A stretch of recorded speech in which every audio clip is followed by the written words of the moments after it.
And welcome to Prime Sports. My name is Daniel Kranting, and the Ghana Football Association has welcomed the ruling by the Court of Arbitration for Sport that upholds the appeals filed by Asante Kotoko's Richmond. Now, Ghana has received the expected prize money as part of its participation in the 2022 FIFA World Cup. The Black Stars, who were one of 5 African countries at the last World Cup, suffered a group stage exit after winning just one of their 3 group games. The Ghana Football Association was expected to receive a financial reward from FIFA, with Sports Minister Mustafa Yusuf confirming receipt of payment. The FA have written and indicate to us that they've received the prize money, and I've mentioned it that the prize money has arrived, but they have no control of how it is being utilized. They would have wished that they have all the money to invest in sports development, but we should understand that the country invested heavily in our preparation in the qualification period to be even qualified, aside that, and also the participation. So what we have requested to the Chief of Staff to give us direction, and we have given various options. Aside that, there is also precedent that we have to follow. 2006, the state took 50% of the prize money. In 2010, the state took 100% of the prize money. In 2014, the state took 50% and gave some 50% for the GFA and the ministry to use it for AFCON in 2015, and in 2020 we are yet to get approval from the presidency on how it is going to be utilized. And once we get a confirmation, we'll make it public. Okay. One of the things that the FA's president spoke about at the Congress was the fact that they also want to use part of the money to put up, say, a facility or a 3-star facility at Pram. Yeah, so that would... It's the request that they've put together in informing us that they've received. They also made appeal to government, if government could give them portion of the money so that they will invest in accommodation facilities, so that our national teams, instead of us having them to accommodate them in hotels, once we are having a tournament, they can camp there and also develop pitches over at the Pram. It's something that we are considering, but at the end of the day, let's wait till we get approval from the presidency. Now, the U.S. Embassy in Ghana, together with the Virginia Commonwealth University, earlier this week held a 3-day leadership program in Dansoman. Joy Sports' Lawrence Bedu was there and reports. The event, which was championed by a Center for Sports Management and Leadership Department of the university, was held at the Dansoman AstroTurf. The program saw players from Division 3 League side Taking Over Football Club and Women's Premier League side Faith Ladies involved. Students of the New Century Technical and Vocational Institute also participated. The program was also to help the next generation of sportsmen and women to use their roles to have impact on their respective societies.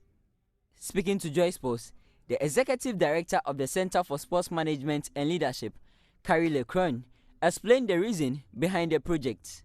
Yeah, so we have seen in lots of communities back home in the United States, where we're from, and around the world, that we have football teams, and they're very strong and powerful physically and mentally because they have had sport in their lives. And so we've been using this week to have the students think intentionally about what change needs to happen in their community and how can they come together as a group to do this. And so they've been brainstorming ideas, and they've come up with ideas like helping the elderly stay more physically fit, putting together tree planting mechanisms, thinking about how can we lead some sessions for children with disabilities, and just being a better neighbor overall. So they have been thinking about what their community needs and then trying to come together in unity as a team to actually implement some of these plans.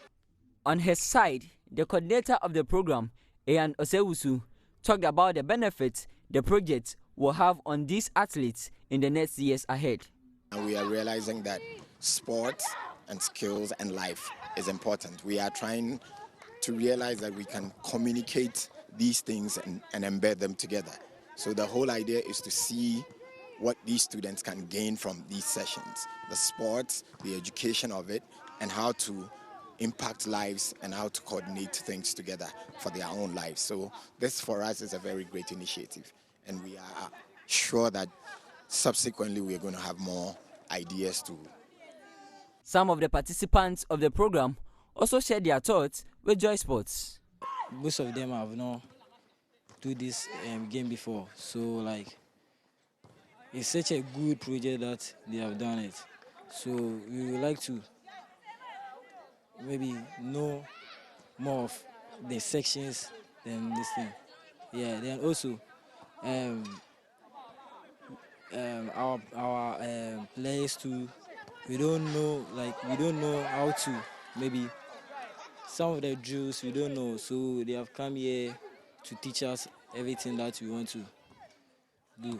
I've learned how to impact my skill in others, my behavior, how to appreciate people, how to love people, how to accept people and give back to them. Whatever I have within me, I have to make it available for everybody to see it.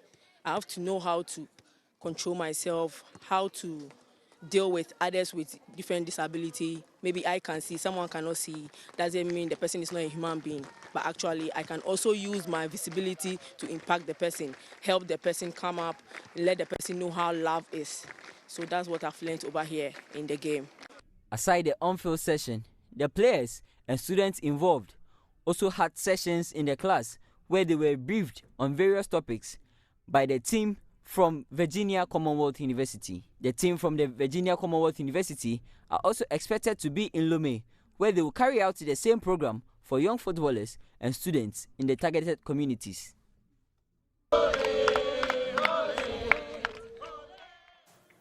Now, in 3 weeks, Giants of Africa, a non-profit organization looking to empower African youth through basketball, will be hosting the first ever Giants of Africa Festival. Over 250 boys and girls from 16 countries in Africa will converge in Kigali, Rwanda for the festival. Among the 16, the DC Dynamics, a basketball team based in Dansuman, will be representing Ghana. So I'm joined in the studio by Coach Ferami Olulunyo and Sean Nana Boateng Yeboah. Hi guys, thanks for joining us. Thank you for having us. Coach, let me go straight to you. It's a very good opportunity for these kids. What are you going to do just to make sure that when they go to Kigali, they can get there or make the best out of this opportunity that's been given to them? Well, I mean, most of the work has been done. These kids have been training since February. We had, so the video you just showed, that's like Accra Youth League, which features basically a bunch of the development academies in Accra. And we've also pulled talent from not just Accra, but also from Kumasi, from Cape Coast. And we're taking basically the best young players we can find in the country who are available to play at the time. And these kids are super eager to represent their country, not just on the basketball court, because the festival goes way beyond basketball, but just represent and show what our youth can be, what our country is about. And but they've worked very hard on the basketball court. And you should see our kids practice every day after practice. You know, they sing the national anthem. You know, they're very good about how they portray themselves. And I'm very excited just to take a bunch of young, positive Ghanaian young men to Kigali and show the rest of Africa what Ghana is all about. Great. Sean, for you, to be one of 8 kids going to Kigali to sort of represent the country, because you're the only Ghanaian team that is there, what does it mean to you? I'm sure it's exciting, but what does it mean to you and your colleagues? It's very, very exciting because aside the 8 of us, there are lots of people who tried out to make it, but I was really grateful I was part of the 8. And I didn't believe that we were picked by just by abilities, but by character and attitude. Mm-hmm. That's lovely to hear. Coach, back to you. Look, there's lots happening in basketball in Africa. We know the Afro Sport League. You look at the Basketball League in Africa. But in Ghana, we don't necessarily see that much. What is it, apart from money? I'm sure you mentioned money. But apart from money, what else can we do just to make sure that we're able to capture the youth in Ghana and make the sport of basketball more attractive? Well, I think it's things like this. I mean, one visibility. I think that just even having Joy having us on TV, talking about the fact that there is a possibility for kids to go outside the country and represent their country. Recently, the National Basketball Association actually hosted the West African Zone 3 qualifier for under 16, and Ghana placed second, and Ghana should actually have gone to Africa. But we're not talking about the money, but just the fact that there's opportunity to play at a higher level. There are kids in South Africa right now representing Ghana in Basketball Without Borders. There are going to be other tournaments and coaches clinics happening. But the fact is that if you're not in the community, you don't know. And having more visibility, having people You know, giving people a reason to play, basically. If the only reason for you to play is just to play, then, I mean, obviously nobody's mother or father would just say, go and play. But if there's a reason for you to grow as an individual, if there's a reason for you to get exposure, things like that definitely give the generation below, the younger generation, also parents, a reason to have their kids play. But there's a lot of things, like you said, the Basketball Africa League, Giants of Africa, a bunch of things are happening in sports and basketball specifically.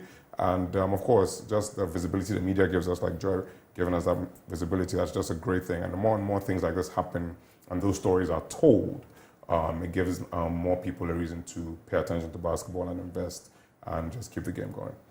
Coach, still on you. Look, we can broaden the conversation about opportunities. When we extend the conversation, you talk about other sports that are also sort of competing for these opportunities. And whether we like it or not, this is a competition, because in as much as the opportunities are given, let's say the state will also want to know what they can gain from it. So from basketball's point of view, what realistic opportunities or what realistic economic gains do you think a country like Ghana can make from a sport like basketball as against other sports? Okay, well, the truth is that, like you said, it is a competition, and the fact of the matter is it's eyeballs you're battling for, just as I'm sure Joy is also battling for eyeballs from other TV stations. So the truth is that it's sports in itself is not only battling with other sports, we're actually battling with other arts, we're battling with music. All those things are things that attract attention. So therefore, sports has to create value. So how does sports create value? Okay, through merchandise. So, I mean, now let's say Ghana national team, our jerseys should be out there through TV rights. That's a very simple one. Ticketing. And just generally, and even school sports, if you go to Jamaica, right? I think I saw a show on Joy Prime recently, they're talking about sports in Jamaica. The Jamaican high school champion, I'm not even talking about senior high, junior high championship, is sold out. You understand? But the fact is that there has been investment made, not necessarily monetarily, but just in time and energy and things like this, so that people have the interest and say, okay, fine, I'm going to spend 1 cedi to go and watch my son play. I'm going to spend 5 cedis to buy a jersey. Things like that. I think it's a whole industry that we've not even taken seriously. Even outside of basketball, even look at soccer. I wonder how many people have a Kotoko jersey or a Hartogok jersey. You understand? We've just not explored that option as to what sports can be. We don't have to go too far. Cote d'Ivoire, Egypt, South Africa, sports is a huge industry. And it's not just about playing and FIFA giving us money. They actually generate their own money off the value of sports in itself. So I think that generally it's something that, if just taken seriously, there's a huge potential to make economic gains for the country. Lovely stuff. Thanks, guys, for joining us. And all the best. All the best. The DC Dynamics. Yes. Yeah, great. All the best when you go to Rwanda to represent the country. But let's do some athletics news now. Ghana's athletes are expected to camp in France next month for the Budapest Championships, which starts on August 19th. The Ghana Athletics CEO, Bawa Foseni, believes camping in a European country will help improve the athletes for the Games. Bayern Munich have accepted an offer from Saudi Arabian side Al Nassr for forward Sadio Mane. As reported by Fabrizio Romano, the deal is set to go ahead following advanced talks where Mane will link up with Portuguese great Cristiano Ronaldo. Paperwork will now be checked by the player ahead of a scheduled medical. Mane will move for £34 million and will also receive a net salary of around the same amount. The winger joined Bayern Munich from Liverpool last year and played 38 times for the German club, scoring 12 goals and winning the Bundesliga title. It's now time for the latest from Germany's domestic football league, the Bundesliga. And for that, we are joined by Chris Harrington from DW, our partner station in Berlin. Thanks for joining us, Chris. There has been a number of Bundesliga friendlies already. Are there any results that stood out for you? Thank you very much, Chris. And that brings an end to Prime Sports here. My name is Daniel Cranting. Thanks for your time.